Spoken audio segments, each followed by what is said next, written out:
අපේ පාඩම කියන්නේ ගණිත පාඩම් මාලාවක්.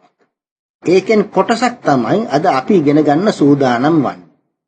ආයිත් මතක් කිරීමක් වුණත් කියන්න තියෙන්නේ පාඩම ප්‍රසිද්ධ කරන්නේ මගේ ආදරණීය පියා මතක් කරලා.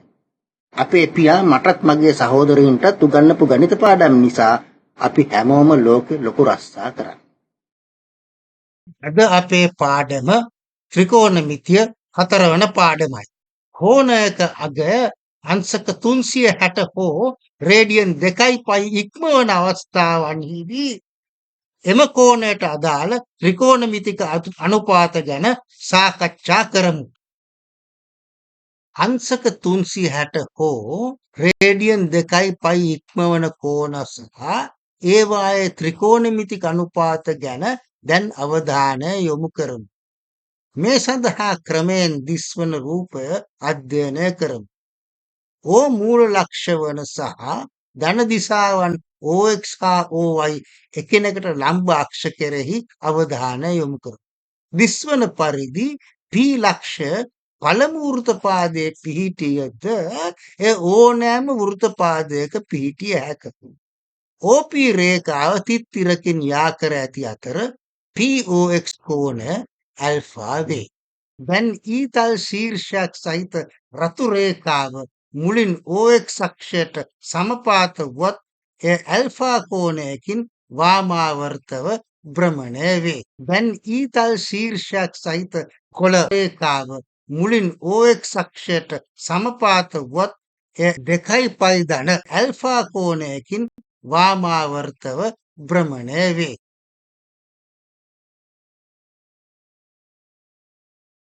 කොළ සහ රතු ඊතල් සහිත රේඛා දෙකම අවසානයේදී OP රේඛාව හා සමපාත වේ. එනම් රේඛා දෙකම OX දිශාවට සාපේක්ෂව ඇල්ෆා කෝණයකින් වාමාවර්ත වන ආනතියකින් වූ දිශාවකින් පිහිටා ඇත.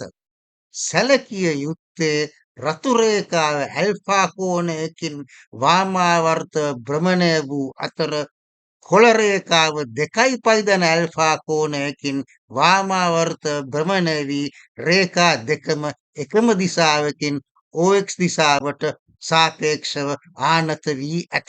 භ්‍රමණය වන වට ප්‍රමාණය කුමක් වුවත් OXට ඇති ආනතිය දැක්වෙන කෝණය අනුව අදාළ ත්‍රිකෝණමිතික අනුපාතය තීරණය වේ. මේ අනුව T නැමැති ශ්‍රිතයකින් ඕනෑම ත්‍රිකෝණමිතික අනුපාතයක් නිරූපණය වේ නම් T ඇල්ෆා සමානයි T 2π ධන ඇල්ෆා. කරුණු වැඩි දුර පැහැදිලි කිරීමට දිස්වන පරිදි වෘත්තපාද සතරේම P ලක්ෂයේ පිහිටීම, P සිට OX අක්ෂයට ඇඳි ලම්බක පාදය වන PX ලක්ෂයේ පිහිටීම සහ P සිට OY අක්ෂයට ඇඳි ලම්බක පාදයේ PY ලක්ෂයේ පිහිටීම දැක්වේ. කවර වෘත්තපාදයක P ලක්ෂ පිහිටියද ඇල්ෆා කෝණයෙහි ත්‍රිකෝණමිතික අනුපාත OP, OPX හා OPY අනුපාත මත රඳා පවතී. එය කිසිවිටකත් P ලක්ෂයේ පිහිටීම ළඟා වීමට භ්‍රමණය වූ වට පූර්ණ සංඛ්‍යාවට බලපෑමක් නැත. එය OXට වාමාවර්තව ආනත වූ ඇල්ෆා කෝණය මත පමණක් රඳා පවතී. P යන්නෙන් ඕනෑම ත්‍රිකෝණමිතික අනුපාතයක් නිරූපණය වේ නම් T ඇල්ෆා සමානයි T 2π ධන ඇල්ෆා බව පෙර සඳහන් විය. ඒ අනුව sin අංශක 870 අග දැන් සොයමු. sin 870 සමාන වෙනවා sin 360 ධන sin 510. සමාන වෙනවා sin 510 අංශක. ඒක සමාන වෙනවා sin 360 ධන 150. සමානයි sin අංශක 150. අංශක 870ක භ්‍රමණයකින් ලැබෙන ආනතිය මුල් දිශාවෙන් පූර්ණ වට දෙකකට පසු තවත් අංශක 150ක වාමාවර්ත භ්‍රමණයකින් ලැබෙන ආනතිය වේ. සැලකිය යුතුය. අංශක 870 සමානයි දෙවරක් අංශක 360 ධන අංශක 150. දැන් පෙර පාඩම් ප්‍රකාරව සයින් අංශක 150 සමානයි සයින් අංශක 30 සමානයි 0.5. එම නිසා සයින් අංශක 870 සමානයි 0.5. ඉහත කරුණු සහ පෙර පාඩම් අනුව cos අංශක 870 සමානයි cos අංශක 150 සමානයි ඍණ cos 30 සමානයි ඍණ මූල 3 බෙදීම 2. එමෙන්ම tan අංශක 870 සමාන වෙනවා ඍණ tan 30ට සමානයි ඍණ 1 බෙදීම මූල 3. cosec අංශක 870 ඒ වගේම සමාන වෙනවා cosec අංශක 30ට ඒ කියන්නේ 2ට. sec අංශක 870 කියන්නේ ඍණ sec අංශක 30 සමානයි ඍණ 2 බෙදීම මූල 3. cot අංශක 870 සමාන වෙනවා ඍණ cot 30ට සමානයි ඍණ මූල 3. දැන් ඊළඟ දසුන් කිහිපයෙන් කෝණයේ අගය වට 4ක අගයන් ගනිද්දී එනම් කෝණ අගයන් රේඩියන් 0 සිට රේඩියන් 8.5 දක්වා විචලනය වෙද්දී ඒ ත්‍රිකෝණමිතික අනුපාතවල විචලනය හදාරමු. පෙර පාඩමේ පරිදි ප්‍රස්ථාරගතව කෝණයේ අගය ශුන්‍යයේ සිට අංශක 360වත් රේඩියන් 2.5 දක්වා වෙනස් වීමේදී වෘත්තපාදයේ වශයෙන් වන වෙනස් වීමද හොඳින් පෙන්눔 කරමින් කෝණයේ සයින් අනුපාතයේ විචලනය පෙන්눔 කෙරුණි.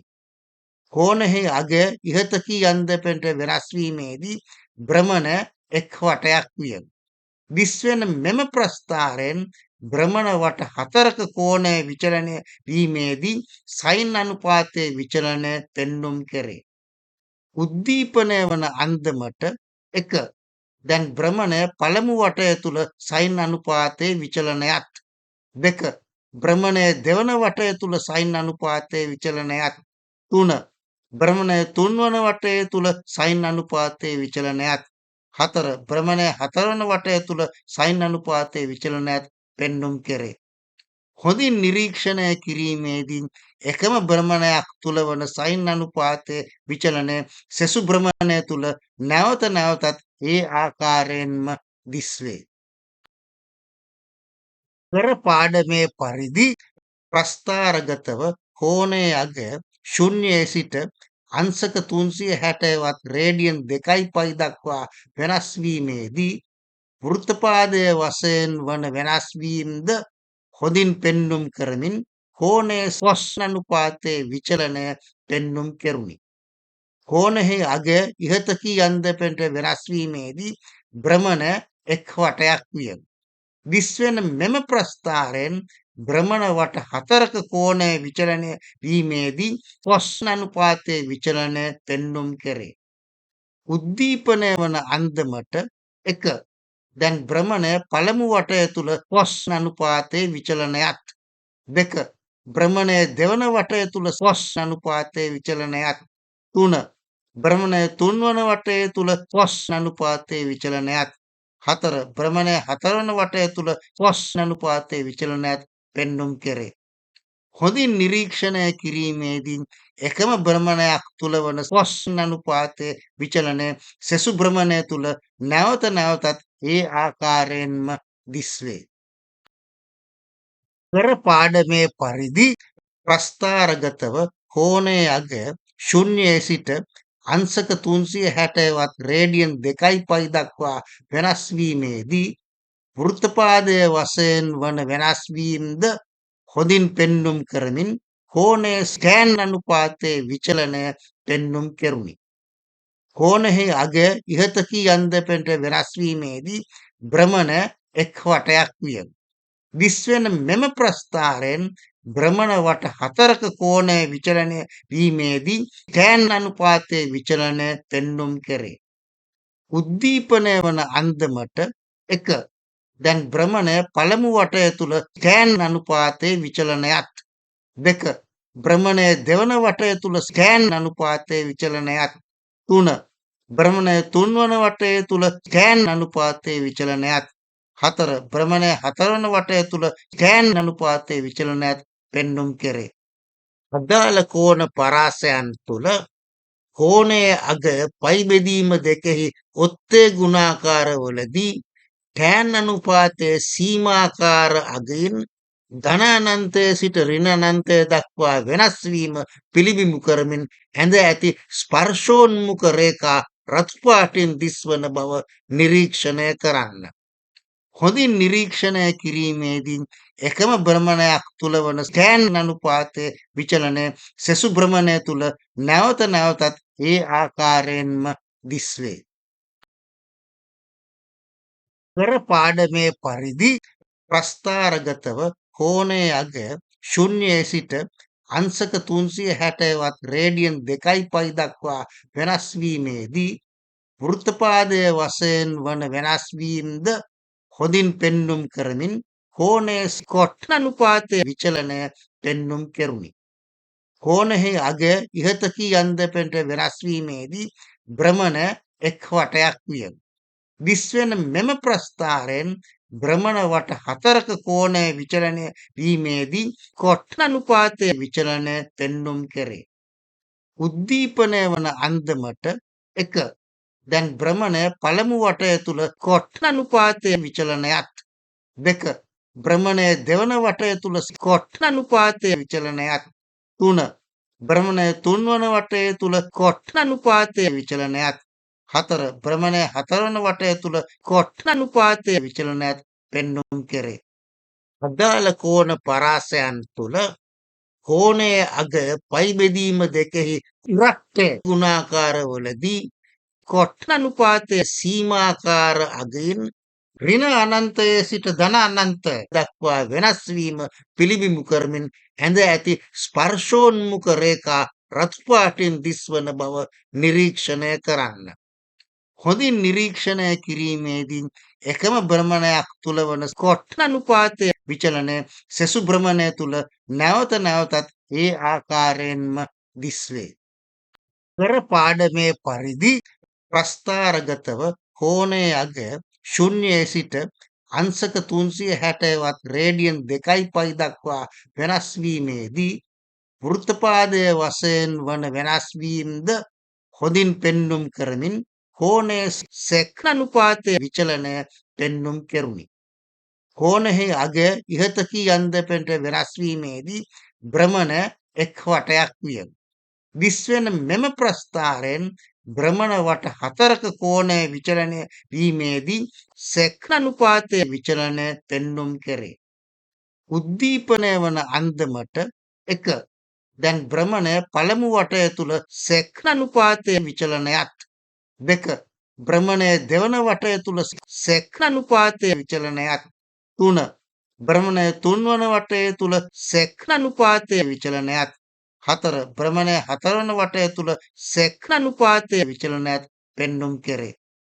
අදාළ කෝණ පරාසයන් තුල කෝණයේ අග පයි බෙදීම දෙකෙහි ඔත්තේ ගුණාකාරවලදී sec අනුපාතයේ සීමාකාර අගින් ධන අනන්තයේ සිට ඍණ අනන්තය දක්වා ඍණ අනන්තයේ සිට ධන අනන්තය දක්වා වෙනස් වීම පිළිබිඹු කරමින් ඇඳ ඇති ස්පර්ශෝන්මුඛ රේඛා රතු පාටින් දිස්වන බව නිරීක්ෂණය කරන්න. හොඳින් නිරීක්ෂණය කිරීමේදී එකම භ්‍රමණයක් තුල වන sec අනුපාතයේ විචලනය සෙසු භ්‍රමණය තුල නැවත නැවතත් ඒ ආකාරයෙන්ම දිස්වේ. පෙර පාඩමේ පරිදි ප්‍රස්ථාරගතව කෝණයේ අග ශුන්‍යයේ සිට අංශක 360වත් රේඩියන් 2π දක්වා වෙනස් වීමේදී වෘත්තපාදයේ වශයෙන් වන වෙනස් වීමද හොඳින් පෙන්눔 කරමින් කෝණයේ cosec අනුපාතයේ විචලනය පෙන්눔 කෙරුණි. කෝණෙහි අග ඉහත කී අන්දමට වෙනස් වීමේදී භ්‍රමණ එක් වටයක් විය. දිස්වෙන මෙම ප්‍රස්ථාරයෙන් භ්‍රමණ වට 4ක කෝණය විචලනය වීමේදී cosec අනුපාතයේ විචලනය පෙන්눔 කෙරේ. උද්දීපනය වන අන්දමට 1. දැන් භ්‍රමණය පළමු වටය තුල cosec අනුපාතයේ විචලනයත් 2.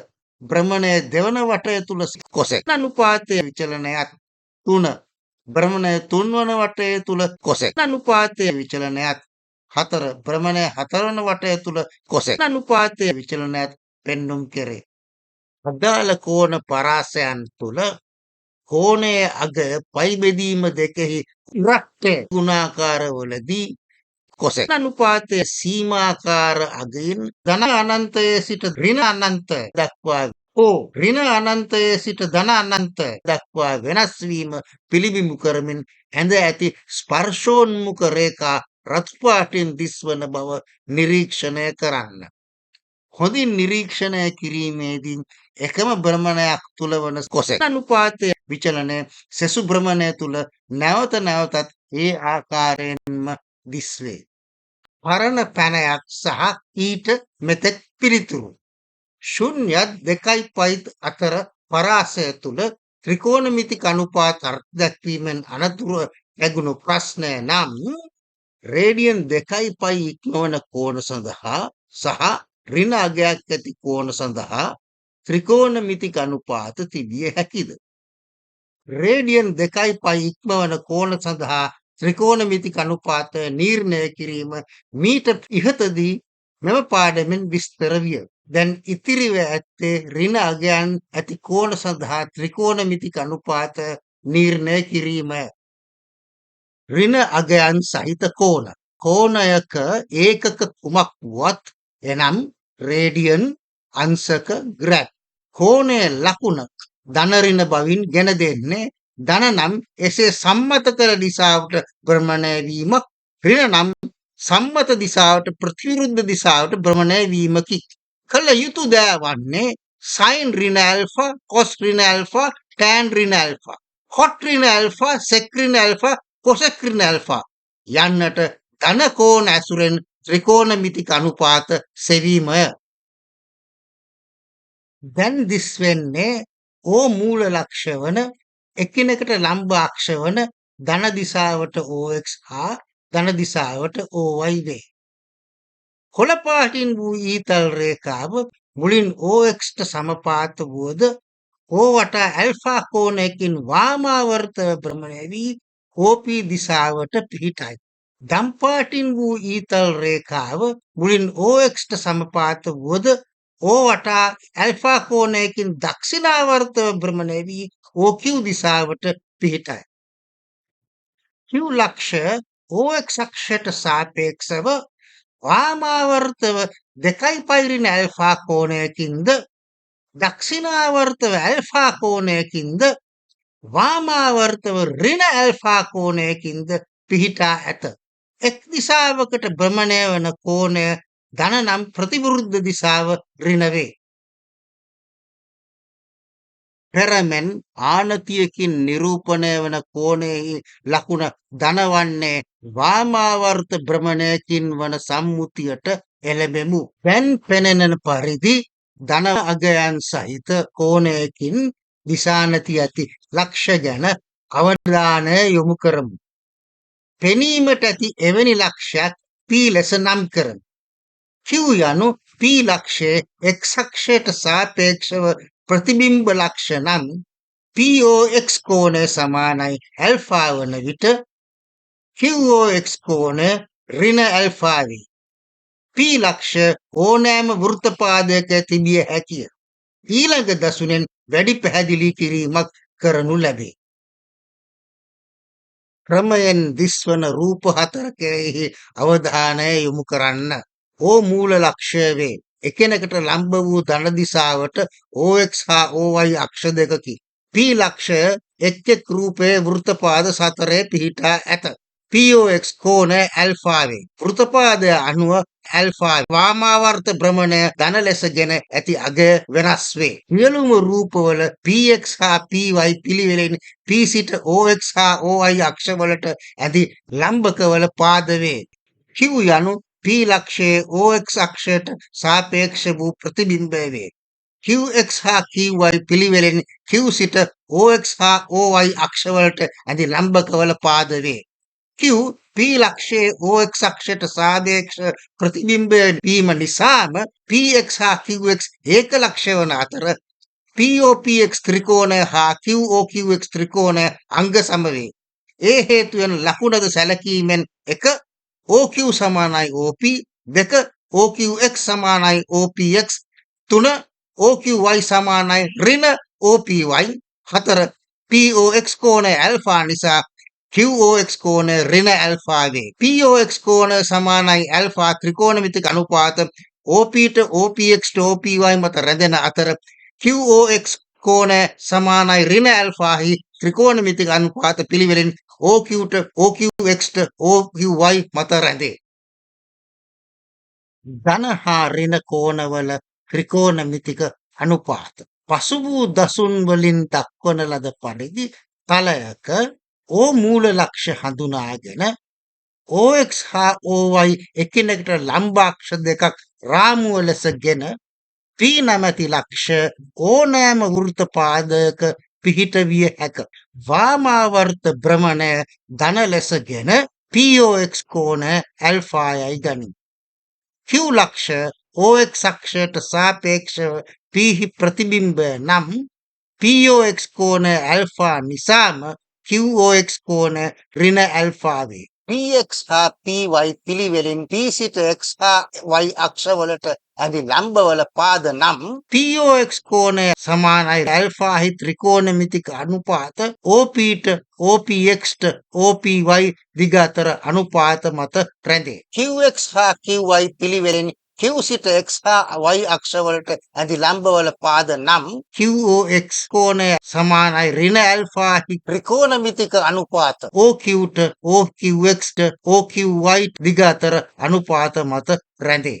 නමුත් 1 OQ සමානයි OP, 2 OQX සමානයි OPX, 3 OQY සමානයි ඍණ OPY මින් ගෙන දෙන්නේ 1 sin ඍණ ඇල්ෆා සමානයි OQY බෙදීම OQ සමාන වෙනවා ඍණ OPY බෙදීම OP සමානයි ඍණ sin ඇල්ෆා වලට. ඒ අනුව sin ඍණ ඇල්ෆා සමාන වෙනවා ඍණ sin ඇල්ෆා වලට. 2 cos ඍණ ඇල්ෆා සමානයි OQX බෙදීම OQ සමාන වෙනවා OPX බෙදීම OP සමානයි cos ඇල්ෆා. ඒ අනුව cos ඍණ ඇල්ෆා සමානයි cos ඇල්ෆා වලට.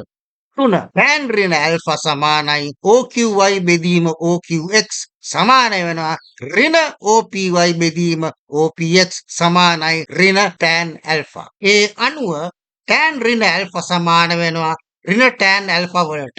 4 cot ඍණ ඇල්ෆා සමානයි OQX බෙදීම OQY සමාන වෙනවා OPX බෙදීම ඍණ OPY සමානයි ඍණ cot ඇල්ෆා. ඒ අනුව cot ඍණ ඇල්ෆා සමානයි ඍණ cot ඇල්ෆා. 5 sec ඍණ ඇල්ෆා සමානයි OQ බෙදීම OQX සමාන වෙනවා OP බෙදීම OPX සමානයි sec ඇල්ෆා. ඒ අනුව sec ඍණ ඇල්ෆා සමානයි sec ඇල්ෆා. 6 cosec ඍණ ඇල්ෆා සමානයි OQ බෙදීම OQY සමාන වෙනවා OP බෙදීම ඍණ OPY සමාන වෙනවා ඍණ cosec ඇල්ෆා. ඒ අනුව cosec ඍණ ඇල්ෆා සමානයි ඍණ cosec ඇල්ෆා. මෙතෙක් ආ ගමන ගැන නැවත සිහි ගන්වමු. ඍජුකෝණී ත්‍රිකෝණය ඇසුරෙන් බිඳුවත් පයි බෙදීම දෙක අතර පරාසය තුල ත්‍රිකෝණමිතික අනුපාත හඳුනාගෙන භාවිතයට ගැනීම සිදුවිය. කරුත් දැක්වීමේ රාමුව මූල ලක්ෂයක් හා එකිනෙකට ලම්බාක්ෂ දෙකක් ඇසුරෙන් ශුන්‍යත් 2 පයි අතර පරාසය තුල ත්‍රිකෝණමිතික අනුපාත හඳුනාගෙන භාවිතයට ගැනීම සිදුවිය. අනතුරුව එකී අරුත් දැක්වීමේ රාමුව තුලින්ම අගය 2 පයි ඉක්මවන කෝණ සඳහා ත්‍රිකෝණමිතික අනුපාත හඳුනා ගැනීමත් අගය ඍණ වන කෝණ සඳහා ත්‍රිකෝණමිතික අනුපාත හඳුනා ගැනීමත් සිදු කරන ලදී. ඉහත අවස්ථා දෙකේම කෝණයේ අගයට අනුරූප වන ශුන්‍ය 2 පයි අතර පරාසය තුල වන කෝණයක් සොයා ත්‍රිකෝණමිතික අනුපාත ගණනය කිරීම උපාය මාර්ගය විය. දැන් මෙතෙක් ගමනට වෙනසක් සිදු කරමු. සියලුම කෝණ සඳහා අනන්‍ය වූ ත්‍රිකෝණමිතික අනුපාත නමින් වූ අනුරූපකරණයන් 6ක් විස්තර විය. එනම් sin, cos, tan, cot, sec, cosec. උදාහරණ වශයෙන් sin නැමැති අනුරූපකරණයෙන් එක කෝණයකට අනන්‍ය වූ අනුරූප අගයක් නිර්ණය විය. එම නිසා තවදුරටත් එකී රාශීන්ට ත්‍රිකෝණමිතික අනුපාත යන වචනය බැහැර කොට ත්‍රිකෝණමිතික ශ්‍රිත ලෙස හඳුන්වමු. මෙම පාඩම් මාලාවේ ඉදිරි ගමන හා ඒ සමගම බැඳි අභ්‍යාසයක් ගැන දැන් සාකච්ඡා කරමු. T ඇල්ෆා යනු පෙර හඳුන්වා දුන් පරිදි ඇල්ෆා කෝණයෙහි ඕනෑම ත්‍රිකෝණමිතික ශ්‍රිතයක් නම් මෙම පාඩමෙන් T ඍණ ඇල්ෆාහි ගණනය සිදු කළෙමු. වෛශික හා න්‍යාස භාවිතය ඇසුරෙන් T ඇල්ෆා හා T ඍණ ඇල්ෆා දෛශික ලෙස ප්‍රකාශ කළ විට ඒවා අතර සැබැඳියාව පහතින් නිරූපණය කරමු. when දිස්වන පරිදි sin alpha, cos alpha, tan alpha, cot alpha, sec alpha හා cosec alpha අවයව වෙන දෛශිකය ගැන අවධානය යොමු කරමු. එම දෛශිකය T ඇල්ෆා ලෙස නම් කරමු. ඒ අනුව දැන් පෙනෙන පරිදි T ඍණ ඇල්ෆා යන දෛශිකයේ අවයව වන්නේ sin ඍණ ඇල්ෆා, cos ඍණ ඇල්ෆා, tan ඍණ ඇල්ෆා, cot ඍණ ඇල්ෆා, sec ඍණ ඇල්ෆා සහ cosec ඍණ ඇල්ෆා වේ. එම දෛශිකයේ සමාන වෙනවා ඍණ sin ඇල්ෆා, cos ඇල්ෆා, ඍණ tan ඇල්ෆා, ඍණ cot ඇල්ෆා, sec ඇල්ෆා හා ඍණ cosec ඇල්ෆා අවයව වන දෛශිකයට. මන්ද sin ඍණ ඇල්ෆා සමානයි ඍණ sin ඇල්ෆා, cos ඍණ ඇල්ෆා සමානයි cos ඇල්ෆා, tan ඍණ ඇල්ෆා සමානයි ඍණ tan ඇල්ෆා, cot ඍණ ඇල්ෆා සමානයි ඍණ cot ඇල්ෆා, sec ඍණ ඇල්ෆා සමානයි sec ඇල්ෆා හා cosec ඍණ ඇල්ෆා සමානයි ඍණ cosec ඇල්ෆා නිසා. දැන් දිස්වන පරිදි T ඇල්ෆා වලින් නිරූපණය වන දෛශිකය හා T ඍණ ඇල්ෆා වලින් නිරූපණය වන දෛශිකය එකිනෙකට සම්බන්ධ වන න්‍යාස ගුණිතය පෙන්눔 කෙරේ. එම සම්බන්ධීකාරක න්‍යාසයේ විකර්ණ අවයවවල අගයන් එක හෝ ඍණ එක වේ. අන් සියල්ල ශූන්‍ය වේ. මෙම න්‍යාසය M ලෙස හඳුන්වමු. ඒ අනුව T ඍණ ඇල්ෆා සමානයි M වරක් T ඇල්ෆා ලෙස ප්‍රකාශ කළ හැක. දැන් අවශ්‍යතාවය වන්නේ T ඇල්ෆා ධන පයි බෙදීම දෙක සමානයි M1 T alpha, T alpha ධන පයි සමානයි M2 T alpha, T alpha ධන 3යි පයි බෙදීම දෙක සමානයි M3 T ඇල්ෆා නම් මෙම න්‍යාස වන M1, M2 හා M3 නිර්ණය කිරීමයි. සරලව කියතොත් මෙම පාඩමේ ඍණ ඇල්ෆා කෝණය මෙන් ඇල්ෆා ධන පයි බෙදීම දෙක, ඇල්ෆා ධන පයි හා ඇල්ෆා ධන 3යි පයි බෙදීම දෙක කෝණවල ත්‍රිකෝණමිතික ශ්‍රිත ඇල්ෆා කෝණයේ ත්‍රිකෝණමිතික ශ්‍රිත ඇසුරෙන් ප්‍රකාශ කිරීමය. ඊළඟ පාඩමේ මේවා ඉදිරිපත් කිරීමට පෙර අභ්‍යාසයක් ලෙස තනිවම ව්‍යුත්පන්න කිරීමට ආරාධනය කරමින් මෙම පාඩම සමත්ත කරමි. මගේ විද්‍යුත් තැපෑල් ලිපින ඉහතින් දැක්වේ. තන සියල්ල එයට යොමු කරන්න. ඉතා ඉවසීමෙන් මෙම පාඩම සවන් දීමට ඉමහත් ස්තුතිය පළ කරමි.